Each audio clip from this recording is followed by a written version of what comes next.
जय श्री सीताराम। बहुत ज़्यादा बहुत ज़्यादा बहुत ज़्यादा ज़रूरी ये वीडियो है।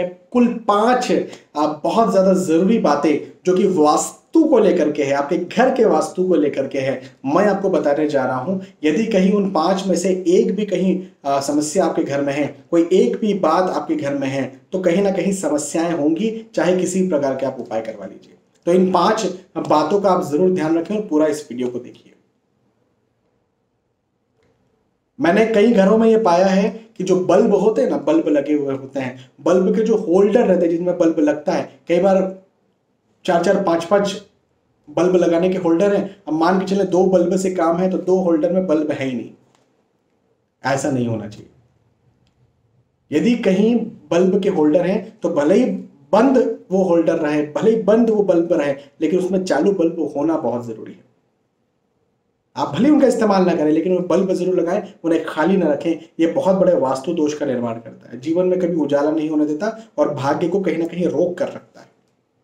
इस बात का जरूर ध्यान रखिए आप घर में। पहली बात। दूसरी बात, मैंने कई सारे घरों में ये पाया है कि जिस बिस्तर पर सोते हैं, जिस पलंग पर सोते हैं, उस पलंग के नीचे या तो झाड़ू रखी हुई है या कचरा, पूरा कमरे की झाड़ू दी और कचरा उसके अंदर डाल दिया। या चले कचरा नहीं डाला तो कोई भी चीज है, गेंद है, गेंद उसके नीचे पटक दी, कुछ और भी चीजें पटक दी, लोहे की चीजें पटक दी, घर में पहनने वाले चप्पल पलंग के नीचे रख दिए। ये नहीं होना चाहिए। यदि आप उस पलंग पर सोते हैं तब तो ये बहुत ही ज्यादा और बहुत ही ज्यादा हानिकारक है आपके लिए। इस बात का जरूर आप ध्यान रखें। आपके पलंग के नीचे, जिस पलंग पर आप सोते हैं, उस पलंग के नीचे साफ सुथरा होना चाहिए। यदि ज्यादा जगह है तो उस जगह के नीचे भी पोछा लगाना बहुत ज्यादा जरूरी है। हम कहते हैं ना कि नमक का पोछा जो है वो घर में लगाना चाहिए, नमक मिले पानी का पोछा लगाना चाहिए। उस पलंग के नीचे भी नमक मिले पानी का पोछा लगाना चाहिए। क्यों? क्योंकि रात भर जहां आप सोते हो तब आपका जो अवचेतन मन है वो ज्यादा एक्टिवेट होता है और वहां पर पॉजिटिविटी जो आपके अंदर होती है, आती है, वही दिन भर आपके अंदर रहती है। या जो नेगेटिविटी आती है वही दिन भर आपके अंदर रहती है और उसी की वजह से आप सफल होते हैं, असफल होते हैं, आर्गुमेंट्स करते हैं या शांत रहते हैं या जो भी है।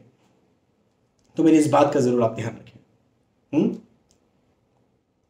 अगली बात, तीसरी बात, घर में कांच जो है ना, वो चाहे फोटो फ्रेम का कांच हो, चाहे देखने का मिरर हो, शीशा हो, आईना हो, वो चाहे कोई शो पीस का कोई कांच हो, वो चाहे मूर्ति का कुछ कांच हो, वो चाहे आपके स्पेक्स होते हैं इसका कोई कांच हो, कांच टूटा हुआ नहीं होना चाहिए या टूटी हुई कांच की चीजें घर में नहीं होना चाहिए। इस बात का जरूर आप ध्यान रखें। ठीक है। इसके बाद में देखें, जहां छोटे बच्चे होते हैं वहां पर जो दीवारें होती हैं, कई बार छोटे बच्चे दीवारों पर लिख देते हैं, किसी प्रकार से दीवारों को खराब कर देते हैं, बहुत ज्यादा खराब कर देते हैं। और छोटे बच्चे नहीं भी होते तो भी कई जगहों पर यह देखा जाता है कि समय समय पर दीवारों की देखरेख नहीं की जाती है। उनमें से कुछ पपड़ी निकल रही है या कलर निकल रहा है, पानी की उनमें धार दिख रही है। ऐसा नहीं होना चाहिए। यदि कहीं ऐसा है तो आप की जो क्वालिटी है वो प्रभावित होगी। जैसे जैसे मान के चलें आपके स्टडी रूम में या मेडिटेशन रूम में ऐसा है तो स्टडी नहीं कर पाएंगे, एकाग्रता नहीं बनेगी। आपके बेडरूम में ऐसा है तो लड़ाई झगड़ा पति पत्नी के बीच में होता रहेगा। लिविंग रूम में ऐसा तो घर परिवार में लड़ाई झगड़ा होता रहेगा। किचन में ऐसा है तो खाना बनाते बनाते या तो आपका सिर दुखेगा या अच्छा खाना स्वादिष्ट नहीं बना पाएंगे और खाना खा करके लोग बीमार पड़ सकते हैं। तो इस बात का जरूर ध्यान रखें। अगली बात और बहुत ज्यादा जरूरी बात कि 7 रनिंग हॉर्स, घोड़ों की तस्वीरें घरों में होती है, रखी जाती हैं। लेकिन जो मेडिटेशन रूम है, जहां पर आप मेडिटेशन करते हैं, जहां पर आप पूजा पाठ करते हैं, या आपका जो किचन है जहां आप खाना बनाते हैं, कम से कम वहां पर घोड़ों की तस्वीर नहीं होना चाहिए। ये तो मन अशांत रहता है। भाई मेडिटेशन करते वक्त मन अशांत होगा, घोड़ों के जैसा मन को दौड़ाना है क्या? या पूजा पाठ करते समय घोड़ों के जैसा मन को दौड़ाना है क्या? या खाना बनाते बनाते मन को दौड़ाना है क्या? अशांति के साथ खाना बनाना है क्या? घोड़ों का मतलब है कि तेजी,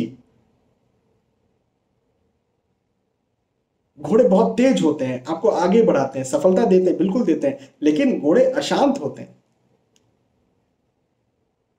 भैया आपको यदि सफलता मिलेगी तो कैसे मिलेगी? आपको आपको मेहनत ज्यादा करना पड़ेगा। कई बार आपको अशांति भी आएगी, निसंदेह आएगी। यदि आप कुछ बहुत बड़ा पाते हैं तो कोई व्यक्ति ये नहीं कह सकता कि मैं आराम से शांति से बैठे बैठे वो चीज पा ली। उसको बहुत ज्यादा मेहनत करनी पड़ेगी, कई बार उस वो जो है परेशान भी हो सकता है। तो ये पार्ट है, जीवन का हिस्सा है परेशानी। पैसा जो है आसानी से नहीं आता है, या प्रतिष्ठा मान सम्मान भी आसानी से नहीं आती, उसके लिए बहुत ज्यादा कुछ देना पड़ता है तो आती है।